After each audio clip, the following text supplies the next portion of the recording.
Welcome to Birth Story Friday of the MamasteFit Podcast. Every Friday, we will be sharing a birth story from one of our followers so that you can learn and prepare for your own birth. Welcome to the MamasteFit Podcast. This is Gina, perinatal fitness trainer and birth doula. And this is Roxanne, labor and delivery nurse and student midwife. And this is the MamasteFit Podcast, where we empower you on your prenatal fitness, birth, and postpartum return to fitness journey. Our podcast shares how to move throughout your pregnancy to stay strong and comfortable. Pain is not a requirement of pregnancy. Understand the science of birth and how to approach recovery after birth. We share our personal experiences as mothers navigating the stage of lives, plus our professional expertise as birth workers and fitness professionals. Our goal is to help you feel confident as you navigate the perinatal timeframe for an empowering pregnancy, positive birth, and postpartum journey. We are glad to have you with us on this journey and that you've chosen us to support you.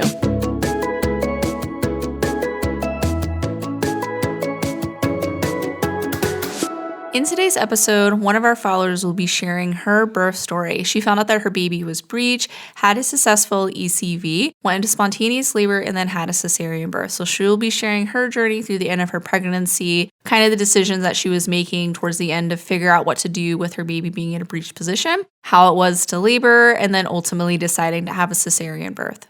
So in Jordan's birth story, she discusses how she only had really two options. One was either going to be her baby was going to go head down or she was going to have a scheduled cesarean. And so she explored a lot of different routes to try to encourage her baby to go head down. One of them, which was an ECV. So Roxanne, could you explain what an ECV is? So an ECV is an external cephalic version where they're going to try to turn baby from head up to head down from the outside. Your provider may do this in different ways because every provider has their own preferences. They may use pain medication where they're going to numb you so that they have a little bit more room to kind of do the ECV because it can be quite uncomfortable, especially if you find yourself tensing in your abs during the procedure because it is uncomfortable. By doing the spinal or epidural pain management, that kind of decreases the likelihood of that happening. But not everybody wants to use pain management, so sometimes they won't use anything or they'll just offer IV pain relief. Some providers will use a medication to help relax your uterus as well, to again make it less likely that there's going to be something kind of providing tension while they're trying to turn baby. Every provider also has a different success rate. So kind of asking like how often do they do ECVs and how likely has it been that they've been able to turn those babies from head up to head down and then those babies stay there. And then asking them the risks and benefits of all of these, because with everything in life, there are risks and benefits that I could go on and list all of them, but your provider would be able to list them better. With an ECV, there are some situations where you may not be able to have an ECV. It can depend on the amount of amniotic fluid that's in your uterus and then also the placement of your placenta. If your placenta is anterior or to the front, some providers will not do an ECV because it increases that risk that they can cause the placenta to detach from the uterus, which is not preferred, and then this can lead to an emergency C-section during the procedure. Some providers may not do it. If you've had a C-section prior and then this pregnancy, your baby is breached and you're trying for a VBAC, they may not do an ECV with your pregnancy because of that uterine scar. Potentially there may be some risks involved. So in addition to an ECV, you can also do some like at-home methods, which are a lot of things that Jordan tried. She pretty much tried everything that you could. One of the things that may contribute towards a breech positioning is tension within like the uterine ligaments or the space that baby is in. And so kind of the point behind a lot of these like at-home methods is to release tension. And so doing inversions where your head is below your hips can help to release the lower uterine ligaments that may be twisted, which could create some more space in the bottom of the uterus for your baby to then rotate head down. You can see a Webster certified chiropractor, which is again going to focus on balancing the pelvis, balancing the uterine ligaments and the surrounding structures, which again could help baby move into a head down position. This could also include prenatal massage. And Jordan talks about using moxibustion, acupuncture, using light and music. And so she really tries it all to encourage her baby to move down to a head down position. But unfortunately, those methods didn't work. And she did need to do an ECV, which was successful. And so exploring other things before you make it to an ECV or even after an ECV can be helpful as well. And she kind of shares all of the things that she did. And so with all of these at-home methods, they are not going to manually turn or flip your baby. They are just creating the space for baby to move into a head-down position. But do know that breech is just a variation of normal. Some babies want to be born breech, and having as many options as possible is going to help you navigate your birth experience. So let's go ahead and listen to Jordan's birth story.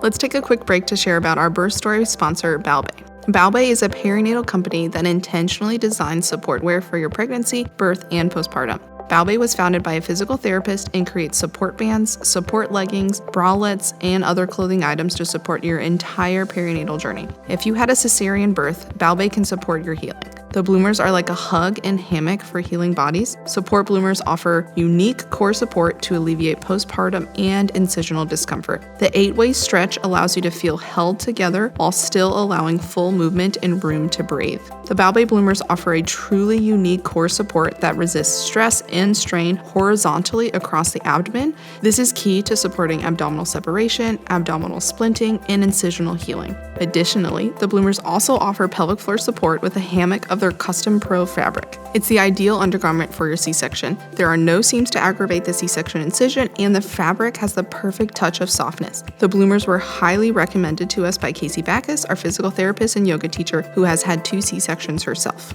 Balbay is one of our favorite maternity and postpartum support wear brands. We are so grateful that they have sponsored our Birth Story podcast episodes so you can hear real birth stories to learn from as you prepare for your own birth. Head to balbaybody.com and use code MamasteFit for 15% off your order. Thank you, Balbay, for supporting us throughout our motherhood journey.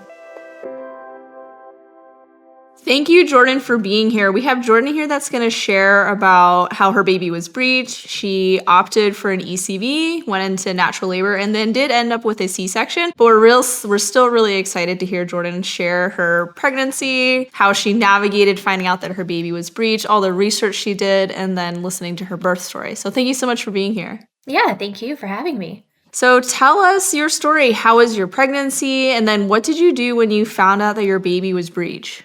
Yeah, so my pregnancy was lovely. I am super fortunate. My body, I guess, handles pregnancy super well. I was a little lethargic in the beginning, had very, very minor morning sickness, but otherwise, I was still loving life, traveling, and doing all the fun things just with the bump. It was great.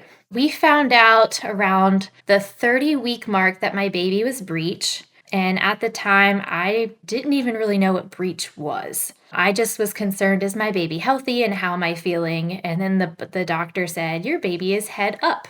And I was like, cool.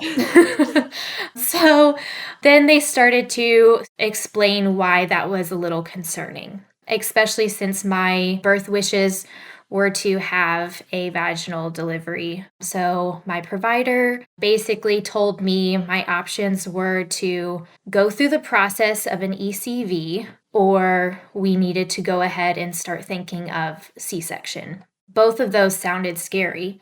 So I remember clearly in the office at that moment, I asked the doctor, are there any other options that you recommend? And I remember she said, everything else, there's no science. And I was like, what do you mean? She's like, you can try to do all the things, but there's no science in anything else.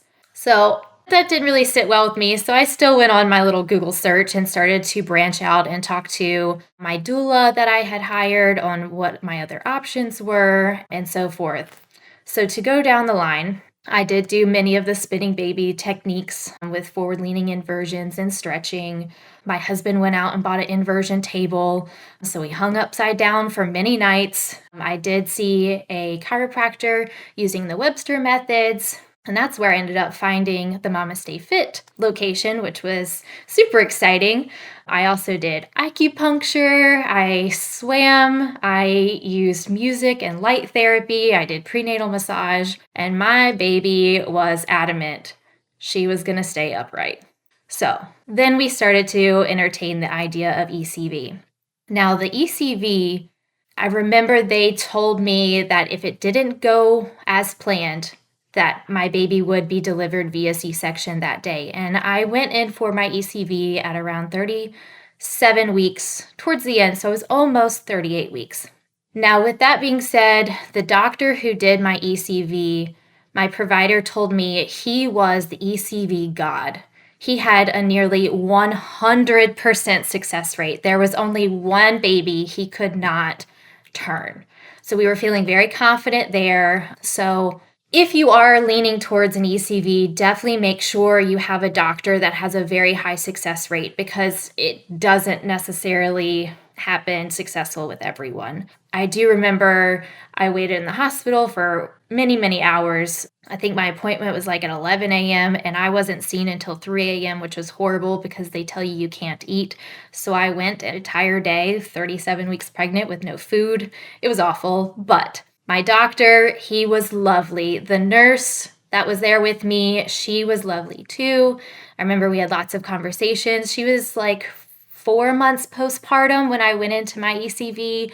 Super, super sweet. Definitely calmed me down and just was like, have grace after your baby comes. Just, it'll be great. Your baby's going to be great. You're going to be in so much love. And so she was awesome. But for the ECV, I know they rub like an oil on your belly. They monitor both you, they monitor the baby, make sure both you and baby are staying healthy. They do the ultrasound too to make sure they know exactly the position of the baby.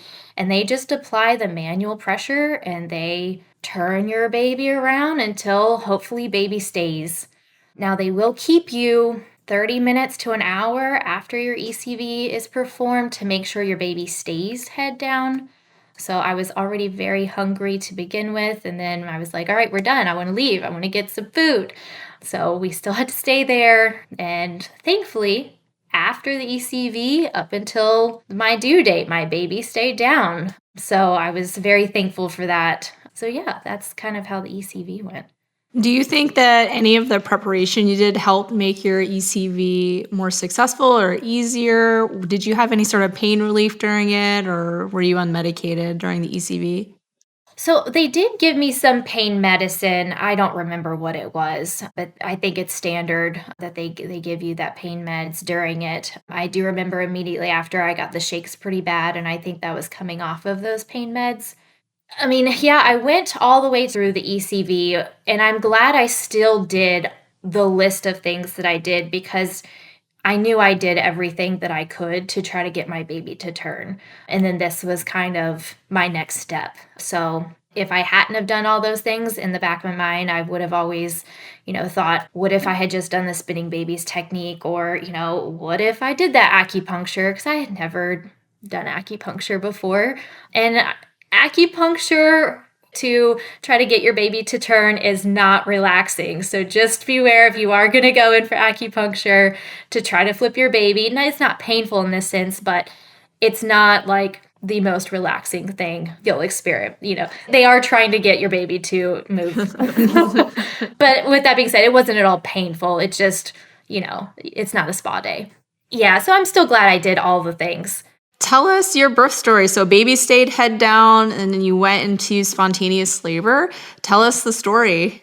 So I guess in my family, we have a history of coming on due dates. I was a due date baby. My mother was a due date baby. Throughout my whole pregnancy, I had just had in my head, my baby's going to come early. So I had even started my maternity leave weeks early. And I'm like, this baby's coming. I know. No, she waited actually until the day before. So my due date was September 10th. My body started into labor the early morning of September 9th. And I loved actually the beginning part. I knew exactly what my body was doing. I felt confident. This was my first baby, but I still was very excited because my body was doing its thing. So we did lots of walking. I rested. I ate lots of food. And then about 24 hours at home, my contractions were starting to time to the point where I looked at my husband and I'm like, it's now time. We need to get in the car and go to the hospital or this baby is going to come right here in our home. And at that point, it was midnight. So of course, it wasn't the best time to be driving to the hospital, but that's just how my baby decided to come. So we get to the hospital and I am in full labor, like not even really coherent of really what's going on, but I still remember No, actually, I didn't walk. I wanted to walk into the hospital and I made it through the door and then I fell and I could not get back up. So they put me in the wheelchair and they wheeled me in, but I wanted to at least walk into the hospital. I walked. Yes, ma'am. So I made it there. And then hospitals, I will say, they intimidate me on a good day. I really wanted to tour my hospital before, or at least the delivery portion before I had my baby, but they were still under COVID restrictions-ish. So we weren't able to tour. So in that environment, it was new to me. So I could feel as soon as I got there, my body started to just shut down. It didn't feel like things were progressing like they were at home. At home, I was calm. I felt, confident. I felt empowered. It's like, we're going to have this baby. And then things started to get weird when I went into the hospital. They did measure my cervix when I went in, and she said I was 7 centimeters when I walked in. So I was super excited because my biggest fear was going to be turned around, because at that time, I didn't even know my water had broken. My water was pierced. I had a very, very slow trickle, and I'll elaborate more on that later. So I labored for probably another 5-6 more hours in the hospital. I was maybe up to 8 centimeters. It's just my body wasn't progressing the way that they had all hyped me up to be, how I felt like it should be. So I did go for a round of my first pain meds. So they started me on the fentanyl. I think that's what they used. They started me on fentanyl. That helped. Not really.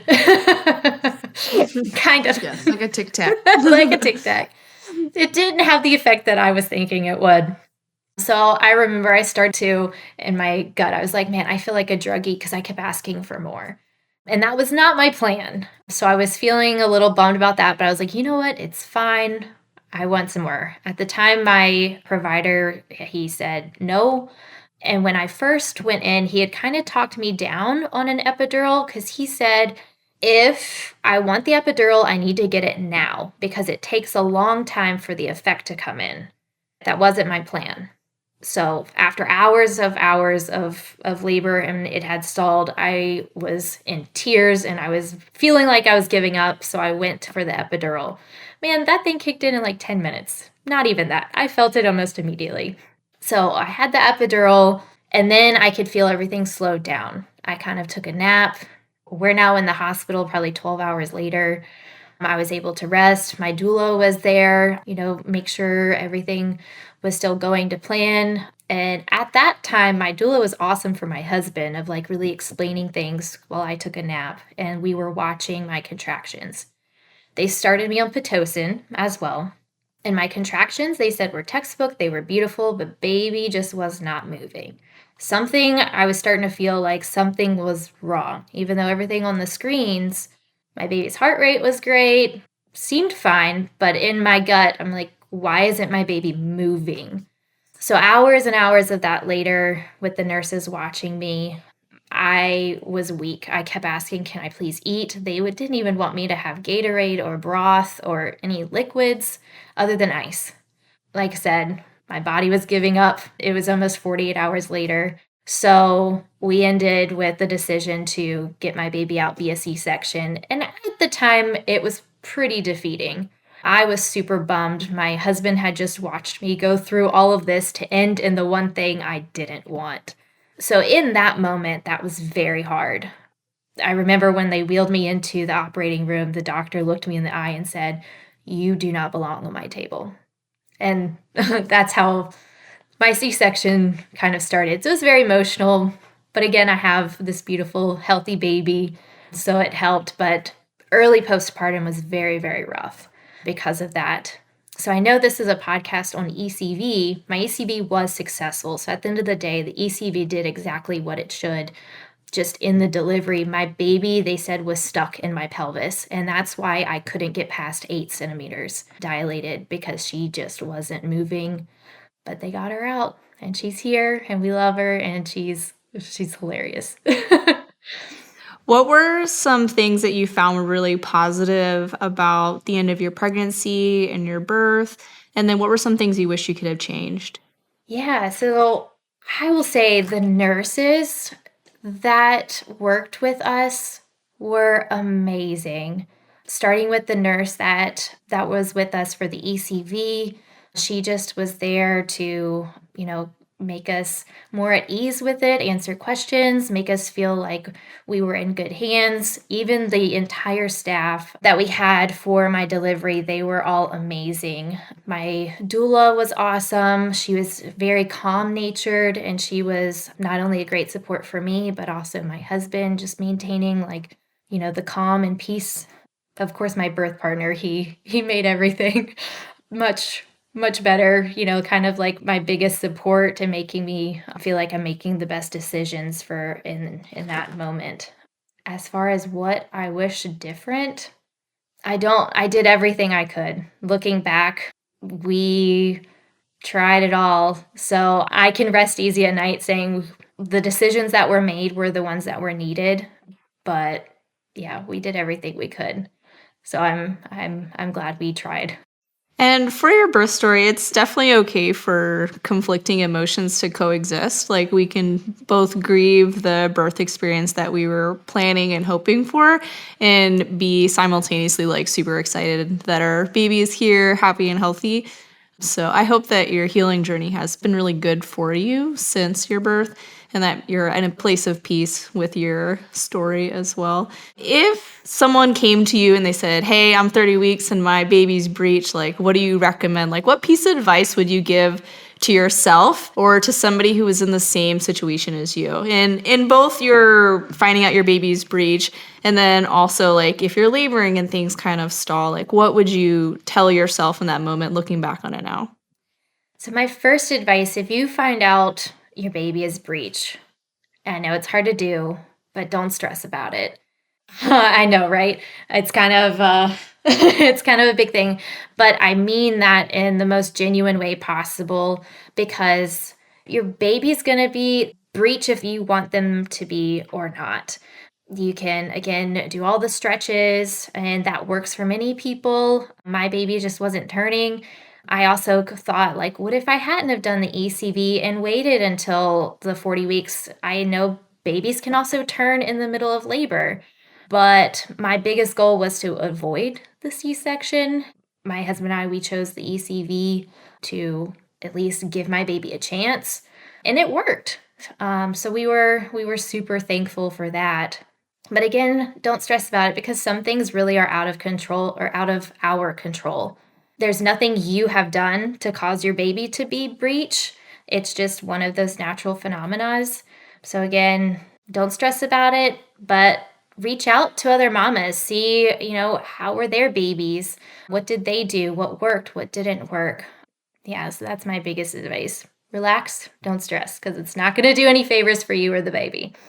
And then, like I said, do your research, see what options are in your area.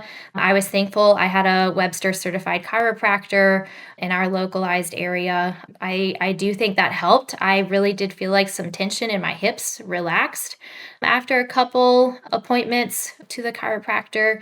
In the end, flip my baby? No, but it did make me feel better. Yeah, it did. And then for someone that is in the middle of their labor and they have a stall and trying to make the decision on whether or not they should have a cesarean birth, what would your piece of advice be to that person, or even to yourself in that same moment? Again, I'm going to go back to say, relax. You can try different positions. For me, they just weren't working. There's nothing that you are doing that is causing that. Again, some of those phenomena are just happen. And I was super thankful that I was already in the hospital at the moment and I didn't have to get into a vehicle of some sort to rush to the hospital at the end and have to go into more of a true emergency C-section situation. But for me, my baby just wasn't moving. So having those resources at that time, it did make me feel better, because the only thing that I feel like could have gone worse is my baby starting to become in distress. And that's what I didn't want happen. So yeah, just take a deep breath and make sure you've got good options around you. Did you have any sort of plan for a cesarean birth ahead of time, or was it just kind of making the decisions as you went? Yeah, I was very adamant I was not having a C-section, so I was very poor at planning a C-section. We were not prepared for that at all. I didn't know anything about healing and recovering after a C-section. So everything that we did was just trial by error, probably not the best thing to do. My advice in that situation, even if you were adamant of not having a C-section, still do your research on at least the healing part from a C-section because it can happen to anybody, and it certainly happened to us. So the first 2 weeks were extremely rough.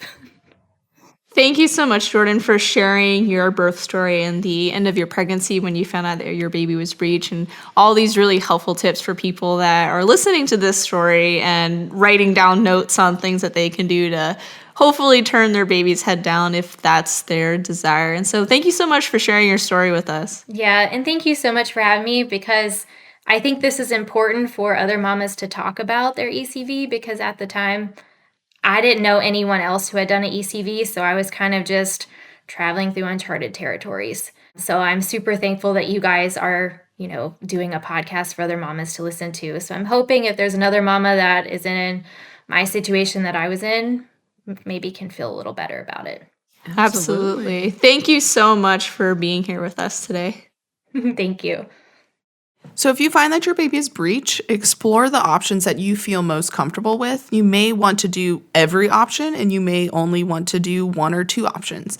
If you have questions on those options, ask your providers, especially if it's an option that they provide, such as that ECV or vaginal breech birth or C-section. Ask for referrals if needed. So if your provider doesn't do ECVs or doesn't do vaginal breech delivery, ask for referral to another doctor that may potentially do it in your area. And if you find that you need a C-section during your birth or prior to your birth, know that it is a valid way to give birth.